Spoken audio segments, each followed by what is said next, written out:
I was the scribe for the alcohol and other drug and mental health session.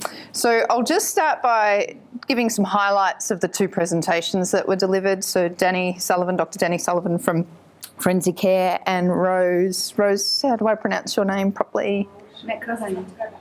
Oh, she had to go. Anyway, they were fantastic presentations. So I just want to give a couple of highlights before I get on to some of the responses we got from the group that were in the room. So Danny spoke about how they introduced smoke-free policy at Forensic Care, the big institution down there. A couple of his big takeaway points was, or what I thought were huge successes, is that they were challenged about implementing smoke-free policy across the institution on the basis that it impeded people's human rights. So in fact, the work that they've done at Forensic Care has actually been fought in the Supreme Court. And Forensic Care actually won that battle. So I think, who was it earlier? I think Alfred was saying, yeah, so they had a similar issue with Charter of Human Rights. But essentially, the case was thrown out and Forensic Care can go ahead. And it was thrown out on two main pieces of I don't know if evidence is the right word, but what Forensic Care did worked quite well in this case. The first being that they consulted really widely. So they just didn't come in and go, okay, blanket ban, that's it, without actually taking the time and the care to talk to the people that were going to be affected by the policy. So that really supported their case.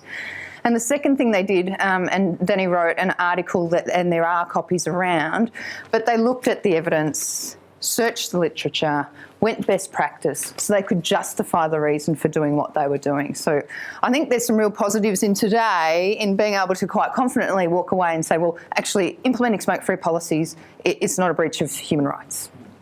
And good on Danny and his team for really going to the Supreme Court. Would have been a lot of pressure and stress on them at the time. Danny also talked about the importance of occupational therapists. So in his work at Forensic Care, they were key. And his takeaway message is if you can get your OTs on board, the skill set that they bring is actually essential for doing this type of work.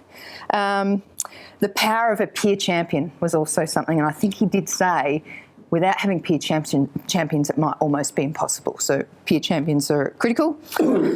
And he spoke about NRT and he said the rule is to ignore the rules. So essentially, this complex client group, what works for the general population with NRT is not going to work for them. So, more NRT, higher doses, longer duration, that type of thing.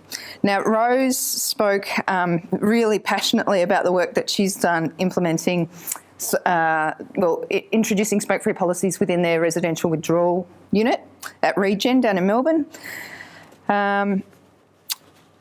And some of the main points from her presentation were she was amazed at the power of the negative dissenters. So obviously there were people that didn't agree with what they were doing, only a couple, but the power of the negative dissenter is really hard. So you've got to get past that. Don't give up just because you've got a few that are quite powerful in saying no. She had this quote which I felt was really powerful. She said, doing nothing about tobacco with the AOD clientele was like saying that the clients are deserving of getting a tobacco-related disease. I think AOD clients are already stigmatised enough, and without doing something, you're condemning them to getting a tobacco disease. In the end, she was saying staff were actually wanting to go smoke-free because they were sick of people arriving at the withdrawal unit not having enough tobacco to get through the 7 days or the 14 days that they were going to be there. It took a lot of their time. And when they didn't have enough tobacco when they arrived at the door, then the staff had to work out, okay, how are we going to get you some tobacco? So they were sick of it. So it's interesting that was a catalyst for having staff support. She was very similar to Danny in terms of NRT, don't follow the rules, don't work with complex clients. They offer a range of NRTs out there. And she articulated this really well, and I wish we had it on video. So Rose did the presentation and got to the point where she talked about implementation. And so she had a picture of the inside of the actual residential unit itself. Anyway, I reckon she had a tear in her eye and she said, what do you think happened on the day of implementation? So we're all sitting there going, I don't know, was it a disaster? Was it a good thing? Anyway, she said all the aggression stopped And so, like it took me a while to work out what she meant, and Danny understood straight away because he'd been through it. And these are a couple of her lines. She said the war had ended, which I think is really strong. So there was less aggression. They were blinded by the fact that it was tobacco causing the aggression. So clients fighting over, oh, you've got a cigarette, I need that cigarette, and all that type of stuff. So she's saying, it was like this peaceful environment. Clients are laughing and the aggression was gone. So we have this perception that removing the tobacco or removing the nicotine is going to cause all this madness. But in fact, it was the absolute opposite in that situation. So I recommend if you ever get a chance to see either Danny or Rose talk, go and watch them. They were fantastic. Now, just in terms of responding to the questions, so question 1 was, what are the top 3 strategies you've identified today for providing cessation advice and support? First thing, it's all or it's nothing. Don't do partial bans, don't do partial support. If you're going to do it well. Danny talked about looking at the evidence. If you do partial stuff, it does not work. So when we say all or nothing, it's all areas. It's all staff, clients, patients, everyone, all visitors. No ifs or buts. Planning was the other important thing. So Danny talked about they had a massive learning in 2011 where they tried to make one particular part of his hospital smoke-free without doing enough planning, and it was a disaster. So they went back a few years later, but with lots of planning and lead time. And thank God for that, because the Supreme Court case, without that planning, it probably wouldn't have worked. Okay, so now the question number 2 is, what is the biggest opportunity to integrating smoking cessation into routine care for people living in Latrobe Valley, particularly in the sector we were talking about?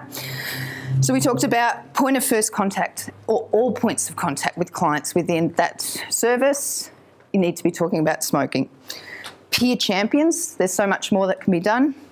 And NRT education for both clients and staff. So people using NRT know how to use it properly, and those that are advising them how to use NRT can actually advise them properly.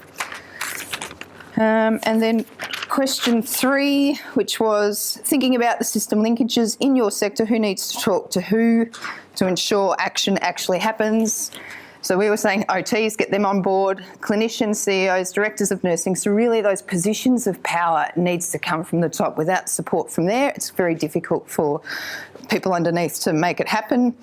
And question 4, in the context of the Latrobe Health Innovation Zone, what role can the community play in supporting smoking cessation? So there is a huge role for consumer consultants, we found in our group. We've got to take a really positive approach. So that was another theme actually of our session, positive approach. Don't tell people what they're going to lose, tell them what they're going to gain. More power in the carrot than the stick.